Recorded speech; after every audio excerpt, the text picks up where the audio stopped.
Big projects often end up costing way more money and taking much longer to finish than expected. Almost all major projects, called mega projects, end up spending more money than planned, sometimes just a few $1 million extra, but often billions. This makes us wonder, why did they end up wasting so much money, and which projects wasted the most? We're going to explore this by looking closely at 4 mega projects that went way over their original budgets.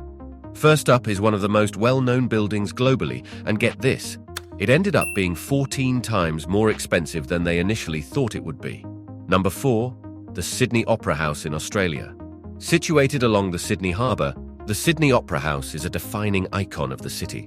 Its distinctive sail-like roofs and unique design, inspired by nature elements like palm trees and seashells, make it stand out. The idea for this architectural marvel was born in 1956, when an international design competition was launched. The competition sought a design for an opera house with 2 performance halls, destined to become one of the world's greatest and most recognizable buildings. Danish architect Jørn Utzon emerged victorious, presenting a plan to construct the opera house in 3 phases, starting with the concrete base, followed by the curved shell roof, and concluding with the interior design. However, despite Utzon's ongoing work on the structural design, the government pressed for construction to commence before upcoming elections. In 1959, with incomplete preparations, the project kicked off with a 4-year timeline and a budget of $7 million. The project encountered challenges early on, as construction outpaced the design, leading to escalating costs.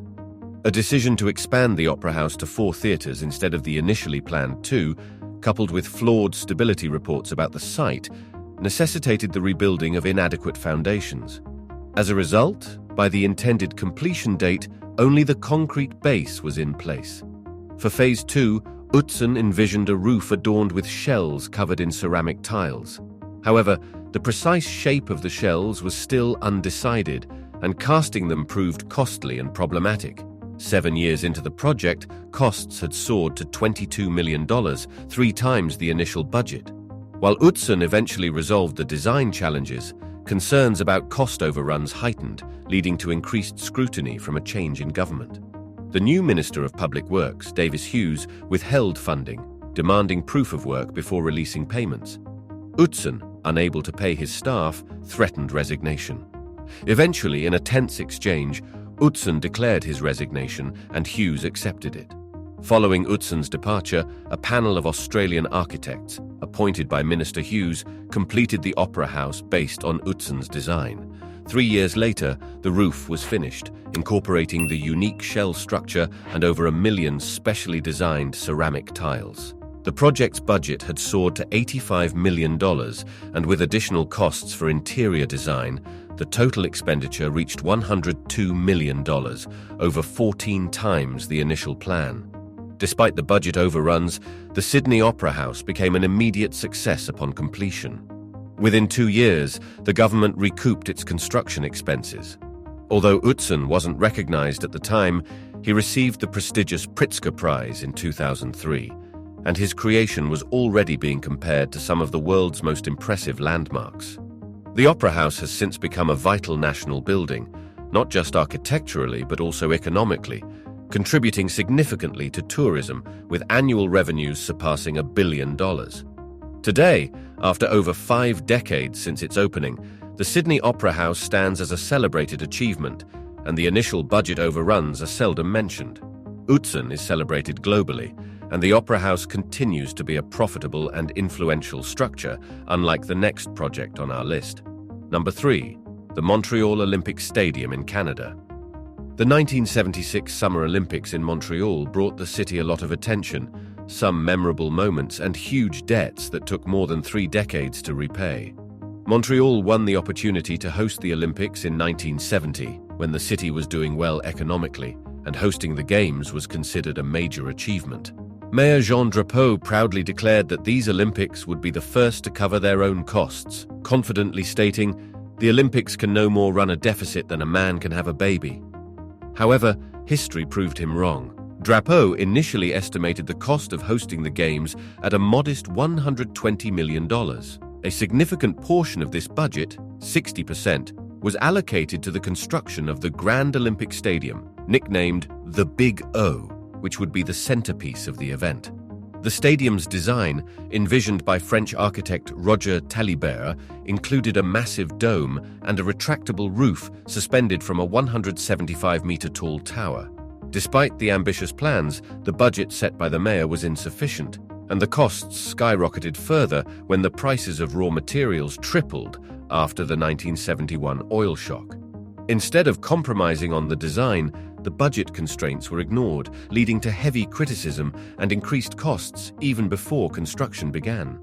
By 1972, Mayor Drapeau revised the budget to $310 million, with the stadium alone now costing $130 million. Challenges mounted as the city struggled to negotiate with powerful labor unions, resulting in strikes that delayed construction for over a year. Consequently, construction only commenced 3 years before the Olympics, forcing Drapeau to hire double the construction crews and pay high wages to 3,000 laborers working overtime. Despite the chaos in construction, the 1976 Olympics themselves were successful, but Canada made history by becoming the first host nation to not win a single gold medal.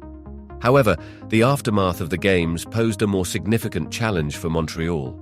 The final cost of the Montreal Olympics exceeded $1.6 billion, over 13 times the initial estimates. The incomplete Olympic Stadium, aka the Big O, had already saddled the city with a billion-dollar bill, earning it the nickname the Big O. An inquiry into the mismanagement found Mayor Drapeau responsible for serious mistakes, and several top officials were convicted of fraud and corruption. Montreal residents had to bear the burden of the stadium's debt for 30 years until 2006. Number 2. The Three Gorges Dam in China. China's Yangtze River holds the title of being the longest river in Asia and has a history marked by devastating floods. Taming these deadly waters has posed a significant challenge for centuries. Toward the latter part of the 20th century, a bold plan emerged. China envisioned the construction of an enormous dam that could protect the population from lethal floods while also meeting the energy demands of millions. This grand project, known as the Three Gorges Dam, came with an estimated price tag of around $9 billion. The endeavor commenced in 1994, accompanied by lofty aspirations and considerable apprehensions. Altering the course of the Yangtze River would undoubtedly have profound environmental repercussions, and more than 1 million residents faced the prospect of displacement from their homes. Moreover, some members of the Congress voiced concerns about the dam's ability to withstand the immense water volumes and prevent flooding. Despite facing criticism and skepticism, construction progressed at a remarkable pace, completing 3 years ahead of schedule. The colossal dam stands tall at a height of 185 meters, with its reservoir extending approximately 600 kilometers upstream along the river. The structure contains enough steel to rival the construction of 63 Eiffel Towers and holds the title of being the heaviest concrete structure globally. As of today, the Three Gorges Dam stands as the world's largest hydropower dam, boasting 34 power plants with a total capacity of 22,500 megawatts. In 2020, it generated an amount of energy equivalent to the entire consumption of the Netherlands. The dam plays a crucial role in China's efforts to reduce reliance on coal-fired power plants, contributing to an annual saving of 100 million tons of carbon dioxide emissions.